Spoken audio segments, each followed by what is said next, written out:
Hola a todas y todos, mi nombre es Constanza Kuf, soy ginecóloga obstetra y trabajo en la unidad de alto riesgo obstétrico del Hospital Gustavo Fricke, y además soy docente de la Universidad de Valparaíso.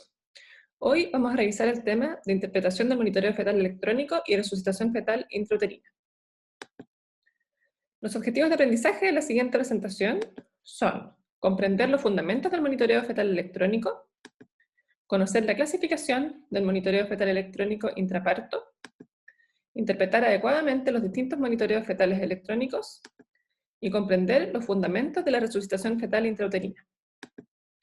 Los contenidos del siguiente curso son una pequeña introducción, la interpretación del monitoreo fetal electrónico, su clasificación, vamos a ver algunos ejercicios de interpretación del monitoreo fetal electrónico y resucitación fetal intrauterina, para finalizar con las conclusiones. A modo de introducción, tenemos que el monitoreo fetal electrónico es una herramienta de apoyo en la evaluación fetal intraparto y va a hacer un diagnóstico indirecto tanto del bienestar como de la hipoxemia y ocidemia fetal. Los fundamentos del monitoreo fetal electrónico se basan en que el corazón fetal es un corazón inmaduro y por lo tanto, como su sistema excitoconductor no funciona aún al 100%, se deja comandar por el sistema nervioso del feto, específicamente por su sistema autónomo. Es por eso que el sistema nervioso central, a través del sistema simpático y parasimpático del feto, va a estimular constantemente a este corazón, en cuyo trazado, al realizar el monitoreo fetal, uno va a ver el efecto del sistema simpático y parasimpático, generando cambios, por ejemplo, en la variabilidad, en los cambios de latido-latido, en la frecuencia cardíaca, presencia de aceleraciones o desaceleraciones, en el trazado del monitoreo fetal electrónico. Por lo tanto, el monitoreo fetal eléctrico va a reflejar la regulación de la frecuencia cardíaca por parte de un sistema nervioso autónomo maduro, que va a depender evidentemente de una buena oxigenación y un estado ácido base fetal adecuado. La interpretación del monitoreo fetal electrónico ha sido históricamente complejo. Previo a que se generaran los estándares de interpretación del monitoreo, existía gran variabilidad, tanto intra como interobservador. En un estudio en que 5 obstetras interpretaron 150 monitoreos, concordaron solo en 30% de ellos. En otro estudio, 4 obstetras interpretaron 50 monitoreos y concordaron solo en 22% de ellos. 2 meses más tarde, revisando los mismos 50 trazados, los mismos obstetras interpretaron 20% de los monitoreos de forma distinta a su primera evaluación. Es por eso que se decidió hacer un consenso internacional, tanto por organismos europeos como por organismos estadounidenses, alrededor del año 2009, donde se acordaron las bases y las categorías del monitoreo fetal electrónico, que es lo que hoy en día nosotros incorporamos en nuestra práctica clínica hace ya varios años. La interpretación del monitoreo fetal externo o electrónico tiene varias etapas, y básicamente uno tiene que dividir el trazado en la parte fetal y en la parte uterina. Y es por eso que uno puede evaluar la dinámica uterina al comienzo o al final de la evaluación del monitoreo, pero siempre es importante considerarla. Por eso que en general vamos a revisar la dinámica uterina y posteriormente vamos a evaluar el trazado del feto, que consta de frecuencia cardíaca fetal basal, variabilidad, aceleraciones y presencia o ausencia de desaceleraciones, ya sean periódicas, precoces tardías o variables.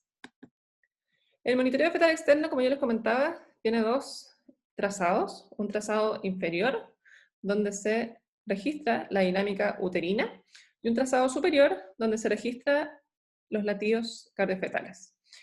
En general, los papeles del monitoreo, según el seteo del monitor, se puede setear 1 centímetro un minuto o 3 centímetros un minuto, como vemos aquí. En general, los papeles vienen impresos con ambas medidas, ya sea 3 centímetros un minuto o 1 centímetro un minuto. En general, aquí en Chile utilizamos mucho el 1 centímetro un minuto versus Estados Unidos, por ejemplo, que usan bastante el trazado de 3 centímetros por cada minuto. Por lo tanto, en general, nosotros siempre vamos a analizar el trazado cada 10 minutos, que corresponde en nuestros monitoreos habitualmente a 10 centímetros, ¿ya? Por lo tanto, por ejemplo, aquí vamos a tener la dinámica uterina, que siempre vamos a catalogar en 10 minutos, ¿ya? La dinámica uterina normal siempre debiese ser menor o igual a 5 contracciones en 10 minutos. Y cuando son más de 5 en 10 minutos, vamos a hablar de taquisistolía. Posteriormente vamos a ir al trazado del feto, y lo primero que siempre vamos a evaluar es la frecuencia cardíaca fetal. La frecuencia cardíaca fetal se define como aquella frecuencia en que el corazón se mantiene por más de 10 minutos. ¿Ya? Y habitualmente lo que uno hace es tirar una línea en el horizonte del trazado, como esta. Y en el fondo esta línea debiese ser aquella línea que intersecta a mayor número de puntos en el monitoreo o en el trazado. ¿Ya? La línea en el horizonte, que es la frecuencia cardíaca, la vamos a clasificar en normal, cuando es entre 110 y 160 latidos por minuto, en taquicardia, cuando es mayor a 160 latidos por minuto, o en bradicardia, cuando es menor a 110 latidos por minuto. Posteriormente a la frecuencia cardíaca fetal, vamos a evaluar la variabilidad. La variabilidad es un fenómeno que es muy propio de los fetos. Si uno hace un electrocardiograma, por ejemplo, en un corazón adulto cuyo sistema excitoconductor es maduro, jamás uno va a encontrar esta variación latido a latido que sí encuentra en el feto. Y la variabilidad finalmente es el reflejo explícito de este sistema nervioso autónomo, simpático, parasimpático, simpático, parasimpático, que estimula constantemente el corazón del feto. Y esta variabilidad finalmente va a ser el indicador mejor para evaluar, en el fondo, el grado de oxigenación del feto. ¿Ya? La variabilidad la vamos a clasificar en variabilidad ausente, que es aquel trazado plano, en que entre latido y latido no hay ningún cambio, y es una línea totalmente recta, que es lo más ominoso que uno puede encontrar en un monitor. Variabilidad mínima, que es aquella entre 1 y menos de 5. La moderada, que es entre 5 y 25 latidos por minuto, y la variabilidad marcada, que es aquel trazado en que hay mucha variabilidad, sobre 25 latidos por minuto, que muchas veces uno lo ve en los bebés cuando están súper inquietos, ¿verdad? La variabilidad, como ya les comentaba, puede ser nula, que es una línea plana, que habitualmente, afortunadamente, es difícil de encontrar. Este es un ejemplo de variabilidad nula, que corresponde a un patrón sinusoidal, que lo vamos a ver después a continuación, que es propio de bebés, por ejemplo, con anemia fetal, o cuyo sistema nervioso autónomo, o el sistema nervioso central en el fondo está muy hipóxico o muy deprimido, por ejemplo, también en intoxicación materna por benzodiazepinas. Esta es una variabilidad nula, que habitualmente es una línea plana, y en este caso es un patrón sinusoidal, que tiene esa forma muy característica como en serrucho. La variabilidad mínima es esta, en que en el fondo la variabilidad es entre 0 y 5, muy poquita. A veces uno lo podría ver, por ejemplo, cuando el feto duerme, pero evidentemente de forma constante, de forma continua, esta variabilidad es bastante sospechosa y bastante ominosa si es algo constante. Esta es la variabilidad moderada, que es aquella entre 5 y 25, en que uno ve en el fondo que hay una variación latido a latido. Y finalmente la variabilidad marcada, que es este feto en el fondo cuyo corazón está muy estimulado por el sistema simpático y parasimpático, y en el fondo no es nada ominoso, al contrario, habla de que el sistema nervioso está bastante oxigenado. Posteriormente vamos a evaluar la presencia de aceleraciones. Y las aceleraciones se van a definir según la edad gestacional, en mayores de 15 latidos por minuto y mayores de 15 segundos, ¿ya? Para que sean aceleraciones. Si son cambios de menos de 15 o de menos de 15 latidos o menos de 15 segundos, perdón, no van a ser aceleraciones, sino que van a ser cambios de la variabilidad. Y eso corresponde, por ejemplo, a aceleraciones. Ahora, en embarazos menores de 30 semanas en general, para que hayan aceleraciones, uno no exige tanto como 15 latidos y 15 segundos, sino que se exigen 10 latidos y 10 segundos, para que sean aceleraciones en fetos más pequeños, bajo 30 semanas. Y finalmente, vamos a evaluar las desaceleraciones, que para que sean desaceleraciones, al igual que las aceleraciones, pero de forma inversa, tienen que durar más de 15 segundos y descender por lo menos 15 latidos por minuto.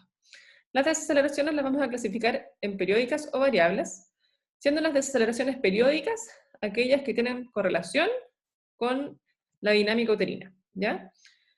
Ahora, las desaceleraciones periódicas, si bien es muy importante su correlación con la dinámica uterina, su correlación temporal, va a ser muy importante su morfología, ¿ya? Porque si pensamos que una paciente puede tener 5 contracciones en 10 minutos, o a veces incluso más, es evidente que cualquier desaceleración va a tener algún grado de temporalidad con la dinámica uterina, sean periódicas o variables, como vamos a ver en ejemplos posteriores, ¿ya? Por lo tanto, lo más importante de las desaceleraciones periódicas es su morfología, y según la morfología, uno la va a correlacionar finalmente en el fondo con la dinámica uterina. Las desaceleraciones periódicas se caracterizan por lo siguiente: son simétricas, caen lento, tardan más de 30 segundos en llegar a su punto más bajo, y cuando recuperan a la misma velocidad, perdón, que cuando descienden. O sea, son especulares por la contracción, y son especulares entre sí el descenso y el ascenso, ¿ya? Si se fijan, son bastante simétricas, caen lento, recuperan lento, y tienen periodicidad con la contracción. Por ejemplo, las desaceleraciones precoces habitualmente coinciden con el pic de la contracción, con el acme, coincide el nadir, que es el punto más bajo de la desaceleración, ¿ya? Y habitualmente las desaceleraciones precoces son bastante benignas, son un reflejo parasimpático, secundario a la compresión de la cabeza fetal, y cuando las vemos muy frecuentemente, finalizando el trabajo de parto en la etapa del expulsivo, o cuando ya hay un descenso significativo de la cabeza fetal, como se comprime el cráneo, muchas veces vemos estas desaceleraciones en el monitor y ya sabemos que la paciente está entrando muchas veces en su etapa de expulsivo, ¿ya? Por otro lado, tenemos las desaceleraciones tardías, que van a ser morfológicamente muy similares a las precoces, caen lento, recuperan lento, pero si se fijan están desfasadas con la contracción. ¿Desfasadas cuánto? Por lo menos en general unos 30 segundos, ¿ya? Y estas desaceleraciones no son tan buenas como las precoces, al contrario, porque hablan en el fondo de la reserva fetal. ¿Qué pasa con la contracción? Con cada contracción uterina, disminuye el flujo uteroplacentario, entre un 40 hasta un 60% se dice al momento del expulsivo. O sea, de todo el flujo sanguíneo que llega al útero, durante la contracción, ese flujo puede disminuir en general en un promedio del 50%. Por lo tanto, el feto cuyas reservas de oxígeno están límites, al disminuirle este flujo en un 50%, posterior a esta contracción, sensa que sus niveles de oxemia están críticos, desacelera a forma de compensación, y luego logra recuperar porque el útero se descomprime, vuelve el flujo sanguíneo de la placenta al 100% y el fetito recupera. Pero evidentemente si esto es recurrente, habla de que las reservas de ese feto, desde el punto de vista de oxígeno y su estado ácido-base, está límite y probablemente deteriorado. Y ahí uno evalúa en el fondo y según el estado de avance del trabajo de parto, según la dilatación, uno puede más o menos prever si este feto va a tolerar o no un trabajo de parto más prolongado, un expulsivo, etc.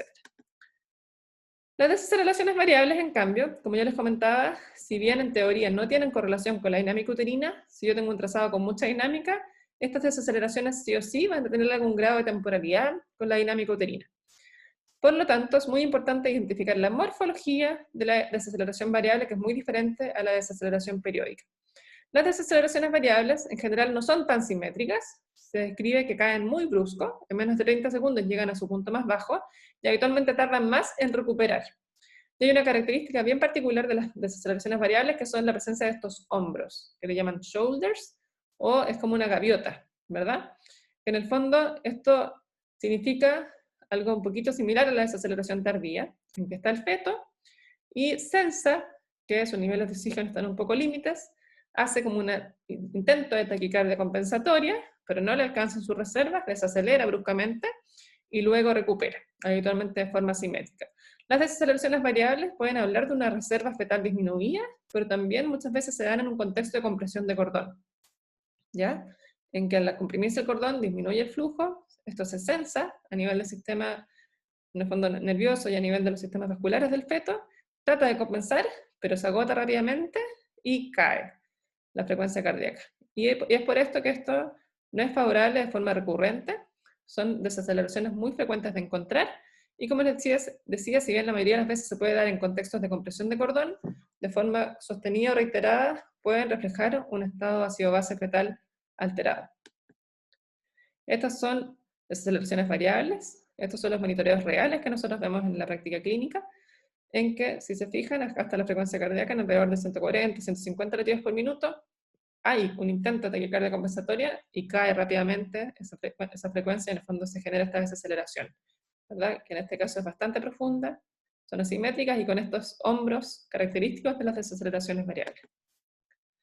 Y aquí lo mismo, hay una frecuencia cardíaca alrededor de 135, 140 latidos por minuto, aquí pareciera haber una aceleración, sin embargo es el feto que trata de acelerar, se agota y ¡pum!, cae rápidamente a su punto más bajo.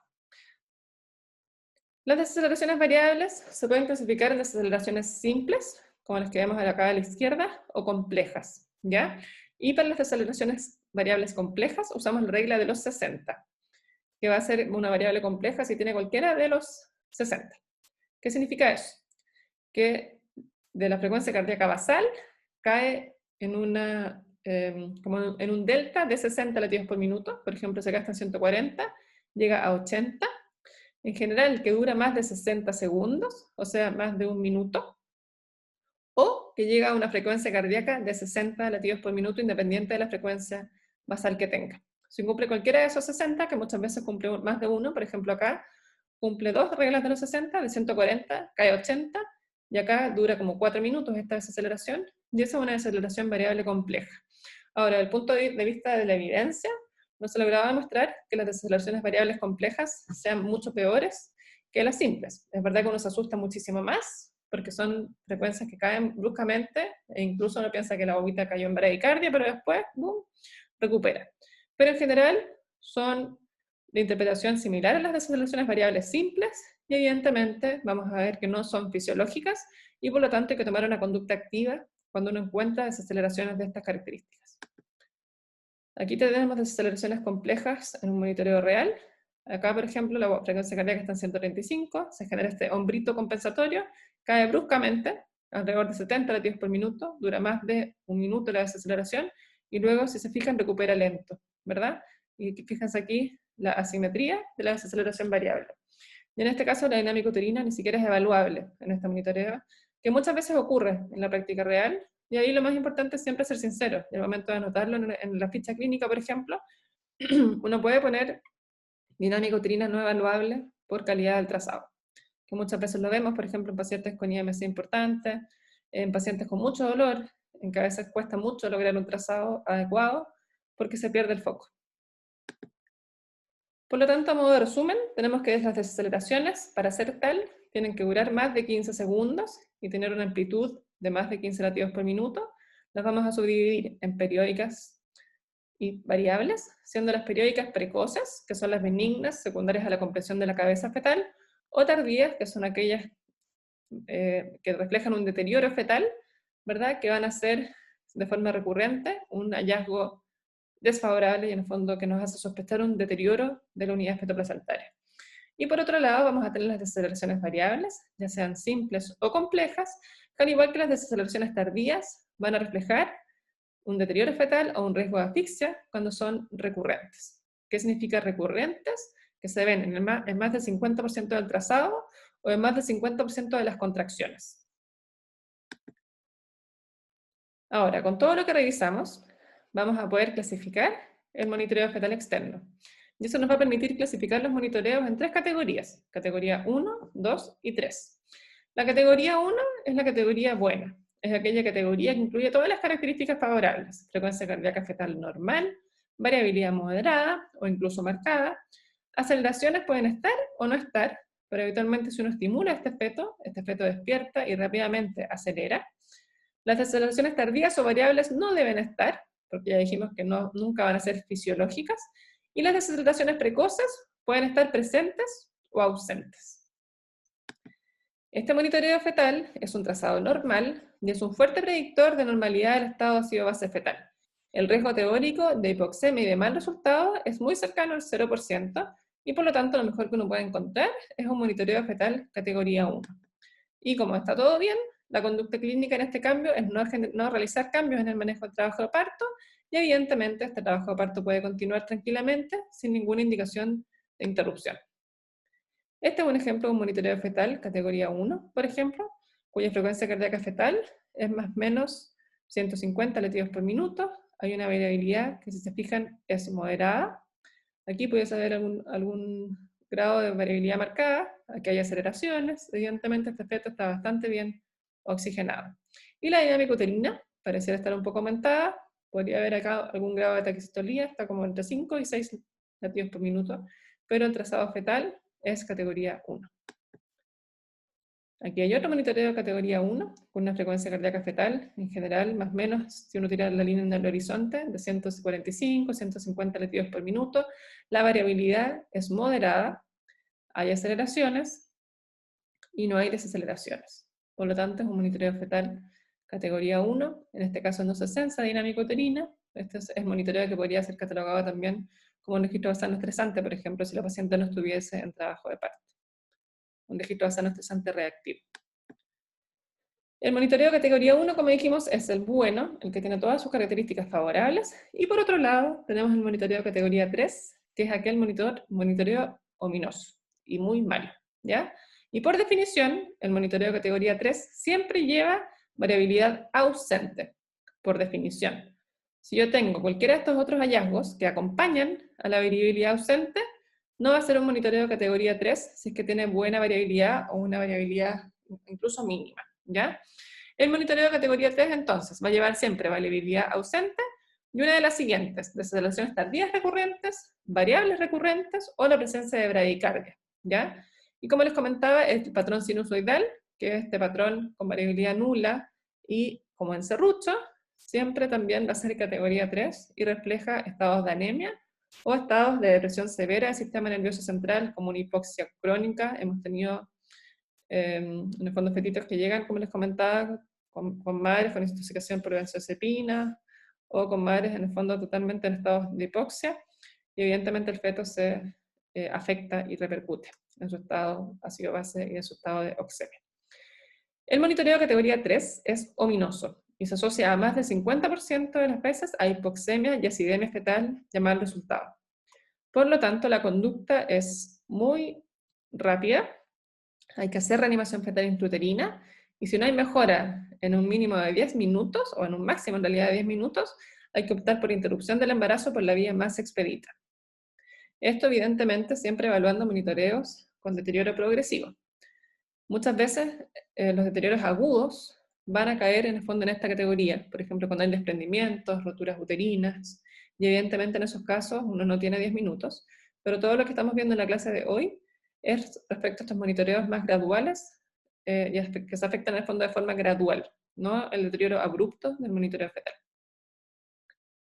Este es un monitoreo de categoría 3, muy lamentable. Este fue un caso de una restricción de crecimiento fetal severa precoz, previable, que llegó a nuestro servicio con un feto en el fondo que pesaba menos de 500 gramos, que tenía todos los Doppler alterados, en el fondo estaba como premortem, se logró sacar, pero finalmente falleció fuera del útero, por la prematurez y por la hipoxia severa. Y en el fondo en este monitoreo uno ve la frecuencia cardíaca fetal en 110, variabilidad nula, este es un trazado casi plano, y en este caso el feto desacelera espontáneamente, ¿verdad? Y eso en el fondo es muy ominoso, y este sistema nervioso fetal evidentemente está totalmente hipóxico. Y por último tenemos el monitoreo fetal categoría 2. Ya vimos el 1, que es totalmente bueno, ya vimos el 3, que es aquel que tiene siempre variabilidad nula, más las desaceleraciones recurrentes, ya sea tardía o variables, y la presencia de bradicardia, o el patrón sinusoidal, y todo lo que no es 1 ni 3 va a ser categoría 2. El monitoreo categoría 2 es el como más complejo en el fondo, más que de interpretar, de manejar, porque vamos a ver que dentro del monitoreo categoría 2 vamos a tener una amplia gama. Yo siempre le digo a los estudiantes que hay monitoreos 2,1 y monitoreos 2,99. Y evidentemente, si bien en teoría el enfoque es el mismo, uno tiene que ser capaz en el fondo de identificar este monitoreo y obviamente correlacionarlo con cada paciente. Si la paciente es un trabajo de parto prematuro, en una madre que está con una coriamnionitis clínica, etcétera, etcétera, evidentemente no va a ser lo mismo un monitoreo de categoría 2 en una paciente con un embarazo de altísimo riesgo a una paciente en trabajo de parto fisiológico con un bebé de término, ¿ya? Por lo tanto, el monitoreo de categoría 2 va a llevar frecuencia cardíaca fetal basal, que puede ser bradicárdica, con bradicardia, pero con variabilidad mínima o moderada, taquicardia también con buena variabilidad, la variabilidad mínima o ausente sin desaceleraciones caen en categoría 2, pero en el fondo si hay una variabilidad ausente, independiente de que no tenga desaceleraciones, ese es el monitoreo que uno le dice como categoría 2,9, que si bien no existe, uno sabe que ese monitoreo de categoría 2 es muy malo versus un monitoreo solo con taquicardia, por ejemplo, ¿ya? Las aceleraciones en general no tienen que estar, y pueden haber desaceleraciones de aquellas que dijimos que no son las buenas, como variables recurrentes con buena variabilidad, desaceleraciones prolongadas, desaceleraciones tardías recurrentes con buena variabilidad. Y en general, el monitoreo de categoría 2 es sospechoso, y como dijimos que habían monitoreos tipo categoría 2,1 y monitoreos categoría 2,9, el riesgo teórico de hipoxia y acidemia va desde un 10 hasta un 30%. Y este monitoreo finalmente es el más frecuente de encontrar. Se dice que alrededor del 80% de los monitoreos intraparto van a presentar en algún momento del trazado un monitoreo categoría 2. Alguna desaceleración variable, algún momento de taquicardia. Por lo tanto, es súper importante saber identificarlo y en el fondo tomar las medidas necesarias. Porque habiendo un riesgo de un 10 a un 30% de hipoxia, evidentemente uno tiene que ser activo con esta paciente. Vamos a realizar reanimación fetal intrauterina también, pero los tiempos, si se fijan, no son tan acotados como en el monitoreo categoría 3, y uno se va a poder tomar 30 minutos hasta una hora para evaluar en el fondo si hay cambio o no, versus en el fondo realizar la interrupción del embarazo. Si uno realiza la reanimación fetal intrauterina y revierte el deterioro, evidentemente, si seguimos en monitoreo de categoría 1, el categoría 1 en adelante nos sigue con el trabajo de parto de forma normal, ¿ya? Este es un monitoreo de categoría 2, que si se fijan, la frecuencia cardíaca está en 150, la variabilidad es bastante mínima. Hay una desaceleración aquí que parece ser una desaceleración precoz, y evidentemente este monitoreo no es muy tranquilizador, es sospechoso, no sé si la bobita está durmiendo o si evidentemente está con algún grado de hipoxia. De ahí evidentemente uno tiene que ir a revisar, quizás esto pudiese ser un monitoreo, por ejemplo, de un bebé con restricción de crecimiento fetal, quizás cuando prealterado. Entonces la idea es ir interpretando ahí y correlacionando los hallazgos del monitoreo con la historia clínica de la paciente. Aquí hay otro ejemplo de monitoreo de categoría 2, en que se ve una frecuencia cardíaca fetal normal, una variabilidad moderada, y tiene este cambio, ¿verdad? Que pareciera ser o ser muy similar con el patrón sinusoidal, ¿verdad? Sin embargo, les muestro este ejemplo para que vean la diferencia. Que a veces pasa que los bebés tienen este trazado medio sospechoso, pero si uno se... La diferencia en el fondo, este trazado sí tiene variabilidad versus este, que es el monitoreo categoría 3 del patrón sinusoidal, que es una línea totalmente recta, ¿ya? Versus este que muchas veces se ve, o sea, no se ve tan frecuentemente, pero cuando se ve en ocasiones puede ser porque el feto está durmiendo. Pero evidentemente si uno ve este monitoreo, lo que corresponde hacer es despertar al feto, que uno lo puede hacer movilizando el útero. Muchas veces yo cuando les hago contacto les rasco el cuero cabelludo, que eso los estimula y en el fondo los despierta. Y si no, también existen como estos vibradores, ¿verdad? O estimulación vibroacústica, que también los despierta. Este es otro monitoreo de categoría 2, con una frecuencia cardíaca fetal normal, variabilidad moderada. Aquí podría haber una aceleración, y aquí desacelera. Muchas veces uno se topa con estos hallazgos en los registros basales no estresantes, por ejemplo, de la urgencia. Pacientes que consultan por dinámica uterina, por disminución de los movimientos fetales, y uno con la mejor de las intenciones le pone el monitor, y la agüita hace este escándalo. Y todos quedamos ahí un poquito preocupados, pero en el fondo acá lo que corresponde es reevaluar. Si tenemos ecografía, hacemos una ecografía para ver que está el líquido amniótico normal, el crecimiento fetal normal, y muchas veces repetimos el trazado y no se repite. Y estos habitualmente son episodios funiculares que se dice, que en el fondo son episodios de oclusión de cordón transitorio, en el fondo porque el cordón se aprieta en alguna zona, y eso después recupera y no vuelve a ocurrir. Aparentemente todos los fetos pueden tener estos fenómenos, pero de forma aislada, y sin que se recurra con una ecografía con líquido amniótico con crecimiento normal. No es para preocuparse, pero si estuviéramos en trabajo de parto sería un monitoreo fetal categoría 2. Por lo tanto, en un monitoreo fetal electrónico va a ser favorable encontrar frecuencia cardíaca fetal normal, variabilidad moderada o marcada, aceleraciones o desaceleraciones precoces. Todo esto van a ser hallazgos de color verde, benignos, y que nos van a permitir seguir felices con el trabajo de parto. Si en cambio encontramos taquicardia fetal, una variabilidad mínima, la ausencia de aceleraciones o desaceleraciones tardías aisladas, ya sea tardías o variables, simples o complejas, vamos a entrar en sospecha, vamos a revisar bien el caso, vamos a identificar qué tipo de paciente se trata, si es un embarazo de alto riesgo, de bajo riesgo, qué edad gestacional tiene, y evidentemente aquí tenemos que hacer un enfrentamiento, que lo vamos a ver a continuación, fundamentalmente la resucitación fetal, en el fondo resucitación intrauterina. Y lo que no debiésemos encontrar nunca es variabilidad nula, bradicardia fetal, que es aquella frecuencia cardíaca bajo 110 por más de 10 minutos, sobre todo aquellas bradicardias bajo 90 latidos por minuto, que son mucho más ominosas, desaceleraciones tardías recurrentes o variables recurrentes, que son aquellas que ocurren en más del 50% del trazado o en más del 50% de las contracciones, y aquellos deterioros agudos del bienestar fetal también nos tienen que generar un alto índice de sospecha de que hay un deterioro importante de la oxigenación del feto. Ahora vamos a realizar algunos ejercicios de interpretación del monitoreo fetal externo. Este monitoreo, vamos a empezar a revisarlo, y vamos a ver que tiene una frecuencia cardíaca fetal de 135 latidos por minuto aproximadamente, tiene una variabilidad moderada, tiene presencia de aceleraciones, ¿verdad? No hay desaceleraciones en el trazado. Y lo que sí, si vemos la dinámica uterina, aquí tenemos 1, 2, 3, 4, 5, 6, ¿verdad? 6 contracciones o hasta 7 en 10 minutos, que corresponde a una taquisistolía.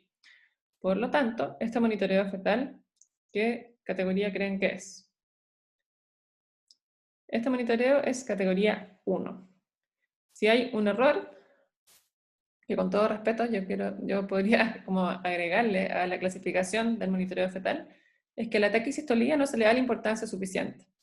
Porque si bien este feto tiene una frecuencia cardíaca fetal y un monitoreo y un trazado fetal normal, tarde o temprano, si lo mantenemos con taquisistolía y con disminución de su flujo uteroplacentario, este feto va a ver disminuidas sus reservas. Por lo tanto, la taquisistolía, si bien no entra en categoría 2 ni categoría 3, hay que considerarlo porque tarde o temprano este feto va a generar un síndrome de taquisistolía, que es la afectación fetal secundaria al exceso de dinámica uterina.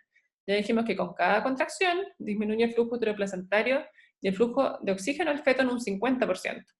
Por lo tanto, si yo de 10 minutos tengo el feto 6 minutos con contracción, significa que tengo más tiempo el feto con 50% del flujo que con 100%, y por lo tanto sus niveles de oxígeno van a ir disminuyendo de forma significativa y de forma progresiva, que eso lo vamos a ver en la próxima clase.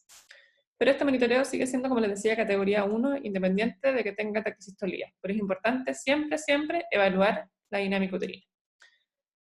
Este siguiente monitoreo tiene una frecuencia cardíaca de alrededor de 140 latidos por minuto, tiene una variabilidad moderada, incluso aquí un poquito marcada, tiene aceleraciones y no tiene desaceleraciones. Y la dinámica uterina es un poco irregular y también es alrededor de 5 contracciones más o menos en 10 minutos. Por lo tanto, con todas estas características, este monitoreo fetal sería también un monitoreo fetal categoría 1, ¿verdad?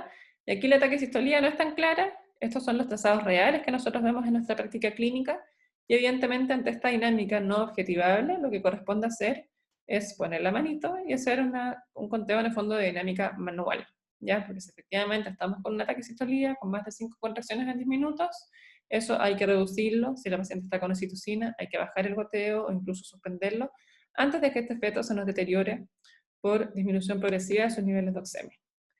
Este es otro monitoreo de la vida real.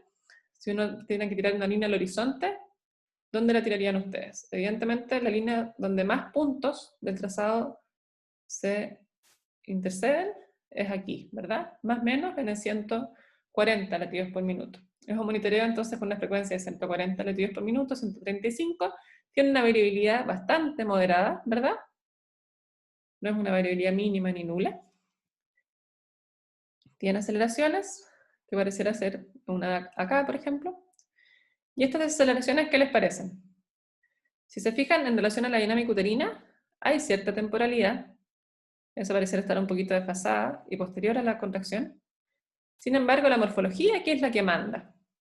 Esta, por ejemplo, viene la contracción y al ratito después viene la desaceleración, que en cuanto a temporalidad uno podría pensar que es tardía, pero evidentemente la morfología de todas estas desaceleraciones es una morfología variable. ¿Por qué? Son asimétricas. Cae y asciende de forma distinta. Acá cae más brusco, asciende más lento. Aquí cae más brusco, asciende más lento también. Y tiene hombros. En el fondo el fetito sensa que está bajo en oxígeno, trata de compensar, sube sus latidos, se agota, cae bruscamente y después lentamente recupera. Y tiene unas desaceleraciones variables que son relativamente recurrentes. ¿Ya? Tiene por lo menos 4 desaceleraciones variables. esta al borde debe ser una variable compleja porque de 150 bajó casi a 80, pero la presencia de aceleraciones variables hacen que este trazado sea un trazado categoría 2. Y la dinámica uterina en este caso es bastante evaluable y está entre 4 y 5 latidos por minuto. Este otro monitoreo es más difícil de interpretar, es un monitoreo de la vida real, de que en el fondo si uno tuviese que tirar una línea en el horizonte del trazado para ver la dinámica, aquí uno ve que alguien lo podría tirar aquí arribita, en alrededor de 150, otro la podría tirar acá abajo. En el fondo este monitoreo viene de antes, entonces es súper importante que uno evalúe el monitoreo siempre como un continuo, nunca solo centrado en el evento adverso. Ya, pero evidentemente aquí hay un deterioro significativo, muy preocupante, probablemente en este momento, al minuto 5, al minuto 6, alguien estuvo a punto de llevar a la paciente a pabellón, pero afortunadamente después hubo un cambio, ¿ya? Entonces, la frecuencia cardíaca fetal, aquí la línea donde más puntos interceden o en el fondo se intersectan con el trazado es alrededor de los 150 latidos por minuto. La variabilidad aquí parece ser mínima, aquí ya es un poco más moderada, ¿verdad? Pero acá también es bastante mínima o casi nula, si se fijan en este trazado. Por lo tanto, la forma global de categorizar esto es una variabilidad mínima, ¿ya? Posteriormente, no parecieron haber aceleraciones, quizá aquí, pero fue cuando ya mejoró un poquito el trazado, pero hasta acá era una frecuencia cardíaca normal con una variabilidad mínima, sin aceleraciones y con una desaceleración muy fea, que esta no cae en el fondo en las variables complejas, porque ya es como que cumple la regla de los 400, en el sentido de que duran muchos minutos. Ya estas desaceleraciones, que son casi adicardias, nosotros las denominamos desaceleraciones prolongadas. Y en el fondo aquí uno cuenta, y es una desaceleración que dura 9 minutos. O sea, este bebé estuvo a punto, este feto, de estar en bradicardia. Sin embargo, después mejoró, ¿ya? Y si bien muchos colegas le pondrían bradicardia al momento de interpretar este monitoreo, estrictamente no es una bradicardia porque no alcanzó a durar los 10 minutos, pero evidentemente uno se preocupa tal como si fuera una bradicardia y evidentemente acá el manejo es muy activo. ¿Cuándo podemos ver estos deterioros? Por ejemplo, muchas veces post-anestesia. Cuando no se ha hecho una hidratación adecuada de la paciente, la anestesia genera un bloqueo del sistema simpático de la paciente, baja la presión arterial materna, no siempre en rangos de hipotensión, pero sí baja el flujo uteroplacentario inevitablemente, y esa caída de flujo el feto lo sensa y hace escándalo al respecto, desacelerando de esta forma. Y ahí en el fondo, si uno hace todas las medidas, revierte. Y evidentemente si uno ve un deterioro de estas características que no revierte, siempre pensamos en fenómenos agudos como desprendimiento, prolapso de cordón, rotura uterina, que son afortunadamente más infrecuentes de ver, pero que siempre los tenemos que tener en mente. Y la dinámica uterina en este caso es parecida a una que vimos anteriormente, que creo que lo más sincero sería decir no evaluable, porque la verdad que no es interpretable este trazado, está demasiado irregular. Pero este monitoreo es un monitoreo categoría 2, ¿ya? Es feo, pero ¿por qué no es 3? Porque no tiene variabilidad nula. Ya, si tuviera variabilidad nula, evidentemente esa desaceleración también sería un 3. Ya, pero estos son los monitoreos categoría 2, que son los monitoreos categoría 2, que son feitos en el fondo. Uno dice que son 2,8, 2,9, casi 3, y evidentemente el manejo de este monitoreo y de esta paciente tiene que ser súper activo. Posteriormente tenemos este monitoreo, un monitoreo cuya frecuencia cardíaca fetal es de 120 latidos por minuto, cuya variabilidad se puede catalogar como una variabilidad absolutamente nula. No hay aceleraciones de ninguna manera porque este sistema nervioso fetal está totalmente hipóxico. Y hay desaceleraciones, si se fijan, espontáneas. Esto es muy similar al caso que les mostré también anteriormente, de un feto cuya reserva ya está en cero, una restricción de crecimiento severísima, precoz, con una hipoxia en el fondo crónica. Y este monitoreo es un monitoreo categoría 3, que afortunadamente se ve muy poco, y ojalá que no lo vean nunca, porque es sumamente ominoso y ese sistema nervioso central está sumamente hipóxico. Ahora, una vez que uno evaluó e interpretó este monitoreo fetal externo, vamos a ver que lo más importante es actuar de forma consciente y de forma que se correlacione a cómo yo interpreté este monitoreo Y ahí va a ser fundamental la resucitación fetal intrauterina. ¿Qué entendemos por resucitación fetal intrauterina?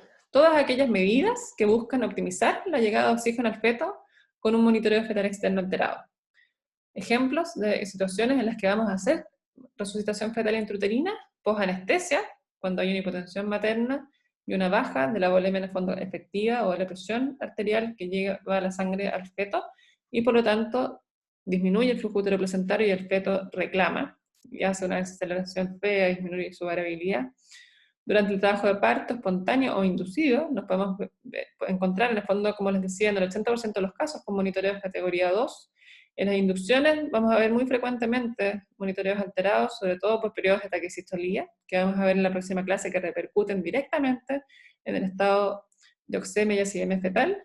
Y también, si hay una necesaria urgencia por un deterioro fetal, va a ser súper importante, independiente que yo ya definí la vía alta, hacer la resucitación fetal, porque está demostrado que el hecho de volemizar a la paciente, de lateralizar el útero y hacer que el útero entre en reposo, mejora la perfusión al feto e incluso mejora el Apgar y en el fondo el resultado de asfixia. Por lo tanto, es sumamente importante tener en conocimiento todo lo que implica la resucitación fetal intrauterina y sus beneficios, que son súper fáciles de implementar. ¿En qué consiste la resucitación fetal intrauterina? Básicamente, en lateralizar el útero, poner a la paciente en decúbito lateral izquierdo, o por lo menos lateralizar el útero. A veces pasa que a la paciente la empiezan a preparar para la cesárea, le ponen la sonda, se empiezan a llenar el protocolo, etc., y esto se pierde. Y en el fondo ahí es súper importante que alguien recuerde que hay que lateralizar el útero hacia la izquierda para descomprimir la vena cava, para descomprimir la aorta, y mejorar finalmente el gasto cardíaco de esa madre, y así que llegue más sangre y oxígeno al útero y al feto. La volemización busca mejorar la volemia efectiva de la paciente y por lo tanto la mayor llegada de oxígeno y nutrientes al feto, disminuir la dinámica uterina, el útero contráctil o contraído, ya dijimos que se contrae el miometrio, comprime los vasos sanguíneos y por lo tanto disminuye el flujo hacia el feto en un 50 o hasta un 60% durante el expulsivo. Y el oxígeno, que es un poquito lo más controversial, se dice que en el fondo lo que mejora es los niveles de oxígeno libre, tanto los niveles de oxígeno libre como los niveles de oxígeno ligados a hemoglobina de la madre, y eso también llevaría más oxígeno al feto. Por lo tanto, los objetivos son principalmente aumentar el gasto cardíaco de la madre, que es cuánto bombea de sangre el corazón por minuto, aumentar el flujo de sangre hacia el útero, la placenta y el feto, y así mejorar la oxigenación del feto, y en el fondo su estado ácido-base. La resucitación fetal intrauterina se puede dividir en dos líneas. La primera línea es de norma, y siempre va decúbito lateral izquierdo, reducción de la actividad uterina, ya sea suspender la oxitocina o disminuirla, idealmente suspenderla si no está en un monitoreo alterado, y también entra de forma importante la tocolisis de urgencia, ya sea con fenoterol o con nitroglicerina endovenoso, que hace que el útero en el fondo entre en reposo, se relaja, y eso hace que el flujo sanguíneo sea el feto, y la placenta en el fondo mejore de forma sustancial. Y la hidratación endovenosa, con suero fisiológico, por lo menos 500 cc a pasar rápido, mejora la volemia efectiva de la madre, o sea, el volumen sanguíneo que está en los vasos sanguíneos de la mamá, para que ese volumen llegue al útero, llegue a la placenta y finalmente llegue al feto a través de su vena umbilical, y así mejore los niveles de oxígeno al feto. La segunda línea de la resucitación fetal intrauterina va a ser la administración de oxígeno, que esto es controversial, porque por ejemplo se vio en estudios de recién nacidos con hipoxia, que el hiperoxigenar posterior a un evento de falta de oxígeno genera muchos radicales libres, y que esos radicales libres podrían generar daño. Por lo tanto, la recomendación actual es que si uno administra oxígeno, tiene que ser en dosis baja, jamás con una mascarilla de alto flujo o menos de recirculación. Sí, puede ser con naricera o con una mascarilla en el fondo en litros bajos, y de forma temporal, o sea, unos 15, 30 minutos máximo y después suspender, ¿ya? Y como les decía, la controversia es esa de que pudiese generar producción de radicales libres en fetos que han estado sometidos en el fondo a un periodo de hipoxia significativa. Y por último tenemos la efedrina, que se va a utilizar solo en aquellos casos de hipotensión materna, ya que muchas veces, como les decía, son los casos de alteración del monitoreo posterior a la anestesia materna. Evidentemente a veces hay ocasiones de hipotensión franca de la madre, y ahí también se puede administrar efedrina, pero habitualmente es posterior a la anestesia.